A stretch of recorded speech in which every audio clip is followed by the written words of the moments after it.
Tara, magluto tayo ng ginisang gulay. Una, ihanda ang mainit na kawali at maglagay ng kaunting mantika. Hayaan lang na uminit ang mantika, tapos ilagay ang sibuyas at haluin lamang ito. At ilagay din ang bawang.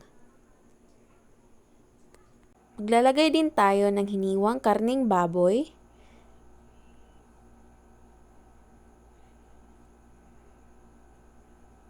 Haluin ito hanggang sa mag-golden brown. Tapos, lagyan ng pepper, asin, at haluin. Pagkatapos ay ilagay na natin ang mga gulay. So, itong gulay na ginamit ko guys ay binili ko lamang sa palengke. At haluin. Pagkatapos mahalo ay lagyan ng 2 cups of water. Pero, depende din po sa inyo yan if gusto nyo ng maraming sabaw. Then, takpan at hayaan kumulo. At, ayan. So, kumukulo na siya.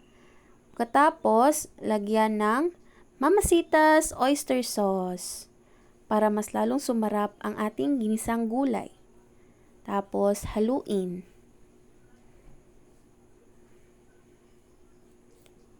Pagkatapos, lagyan ng Silver Swan soy sauce.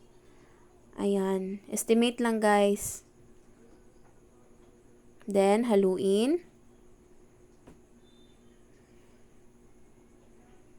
Pagkatapos, takpan at hayaan kumulo. So, ayan, kumulo na siya. Haluin natin ng bahagya. Tapos, lagyan natin ng magic sarap all-in-one seasoning. So, ayan, kaunting magic sarap. And, lagyan din natin ng kaunting Ajinomoto ginisa mix. So, ayan. Then, haluin. At tikman if okay na bang lasa. At yun, okay na siya guys. At ready to serve na ang ating ginisang gulay. Alam ko guys na natatakam na din kayo sa niluto ko. So ano pang hinihintay nyo guys? Magluto na din kayo ng ginisang gulay. Tapos i-pair nyo ng tuyo with suka na may sili tapos may kalamansi. Wow! So ito na guys yung ating finished product. So I hope na nagustuhan nyo ang ating niluto ngayon. Bye! Ciao! Adios! Mwah!